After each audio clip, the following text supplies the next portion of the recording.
다음은 조배수 의원님 질의해 주시기 바랍니다. 네.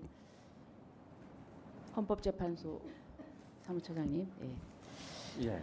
지금 뭐 계속되는 얘기지만요. 민주당은 지금 탄핵소추서에서 형법상 내란죄 빼겠다고 합니다. 예. 12월 3일 계엄 사태 이후에 야당은 내란을 기정사실화하고 윤석열 대통령 탄핵시켰고 또 한덕수 총리까지 내란에 관여했다는 이유로 탄핵했습니다. 내란죄를 성급히 인정할 것이 아니란 반대 목소리를 내면은 내란 공범, 내란 잔당, 그리고 내란 선동이라고 내란 세력으로 몰아갔고 내란죄를 앞세워서 탄핵의 목적을 달성했습니다. 대한민국이 엄청난 혼란을 겪었습니다.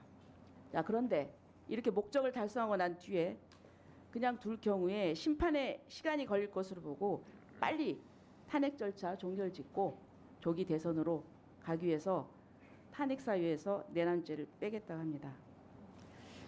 처장님, 탄핵 심판은 형사소송법 준용하게 돼 있죠? 예, 그렇습니다. 예.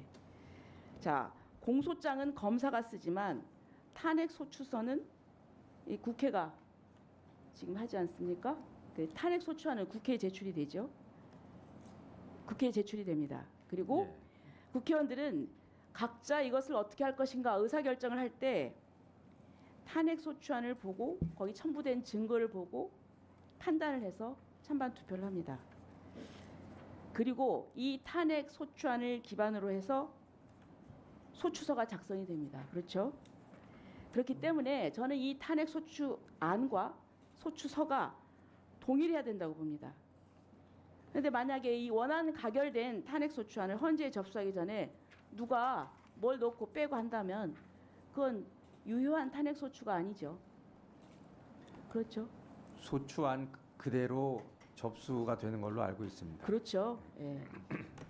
자, 그런데 소추 당사자는 국회입니다. 아까도 얘기했듯이. 그런데 국회가 합의체 기관이니까 뭐 합의체 기관이 심판 청구 수행하는 게 스스로 하기가 어려우니까 지금 법사위원장을 소추위원으로 정한 겁니다. 그래서 소추위원은 이 국회 의사를 그저 대행하는 겁니다. 그런데 지금 탄핵 소추 이 안과 소추서 사이에 동일성 유지가 이제 돼야 되는데 내란죄를 지금 뺀다고 하면 탄핵 소추안하고 이 소추서하고 이 동일하지가 않습니다. 지금 변호인 주장은 이 내란죄 얘기가 거의 한 80% 된다. 그러면 헌법상 지금 이 소추서에는 국회의원들의 그 진정한 의사를 담아야 되는데 이 진정한 의사를 담은 탄핵 소추서가 존재하지 않는다. 그러면 탄핵 소추가 없는 게 됩니다. 그러면 헌재가 더 이상 심리할 권한이 없고 각하를 해야 돼요. 근데 이걸 진행한다는 것은 헌법 위반입니다. 지금 헌법재판소는 소추인 측에서 지금 내란죄 철회하겠다고 한 것에 대해서 1월 14일 날 결정할 거라고 그랬지 않습니까? 예? 예, 14일 날 그 첫 변론기일이 들어갑니다. 아니, 변론기일에 들어가는데 그러면 지금 헌법재판소에서 그 내란죄를 철회한 것으로 뭐 확인을 한 겁니까? 어떻게 된 겁니까? 아직 그 부분에 대해서는 그 명확하게 그것은 이제 변론기일이 진행되면서 밝혀질 걸로 예상이 됩니다. 지금 언론에 보도된 거 보면은 규정된 것이 없으니까 그것은 헌법재판소에서 심리할 권한이 있다 이렇게 넘어갔는데요. 저는 이 야당에서 철회를 했다고 하면은 헌재가 본안 판단할 권한이 없었다고 생각을 합니다. 그래서 헌재에서 해야 될 일은 각하를 하고 만약에 국회에서 다시 의결을 해오면 그때 절차를 시작하면 됩니다. 만약에 그런 국회에서 다시 재의결을 해오지 않는데도 각하하지 않고 변론을 한다. 그거는 위법한 거라고 생각합니다. 그리고 헌법상 이 헌법재판소가 헌법 수호기관입니다. 그런데 이 헌재가 헌법을 위반한다고 하면은 그러면 헌법의 최후 수호자가 누굽니까? 누구죠? 헌법재판소가 그 역할을 하고 있습니다. 아니, 그러니까 지금 그런데 헌법재판소가 만약에 위법을 한다면 그런 일이 발생하면 안 된다고 생각합니다. 그러면 주권자는 국민입니다. 그러면 그때 그 국민이 저항권을 발동할 수밖에 없어요. 저는 헌재에서 이걸 알면서 어떤 기한을 맞춰놓고 답을 정하고 또 그것을 위해서 헌법의 원리를 무시하고 하다못해 지금 일반 직장에서 한 사람을 징계하고 쫓아낼 때도 이렇지는 않아요. 이것보다 더 허술하게 이 대통령 탄핵이라는 이 중대한 사항을 밀어붙인다면은 저는 그건 말이 안 된다고 생각합니다. 그리고 이런 탄핵 소추서가 12월 14일 통과가 됐어요. 그때 우리 당 의원들도 찬성을 했습니다. 그런데 이것이 빠진다고 하니까 이때 찬성한 의원들이 뭐라고 하냐면 우리 사기당한 거다. 그럼 이거 다시 재의결하라. 이렇게 얘기하고 있습니다. 지금 처장님은 분명히 전하세요.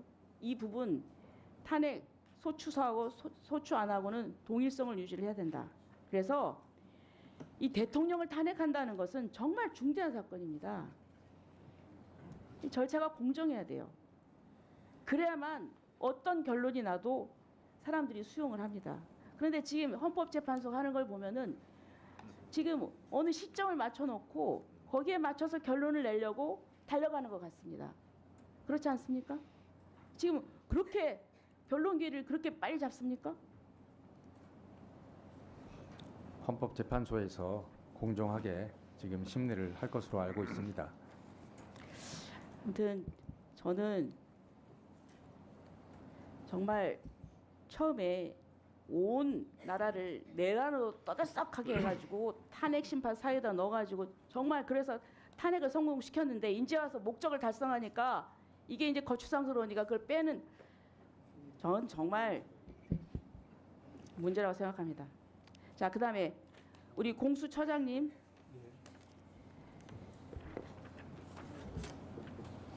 저희 아까도 얘기했지만 공수처에 내란죄 수사권이 있습니까?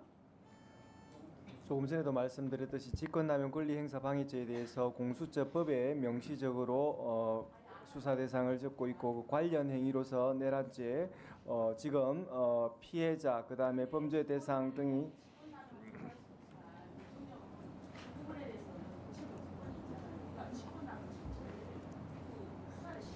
네, 관련 사건에 대해 수사권을 가지고 있는 사실에 대해서는 변함이 없습니다.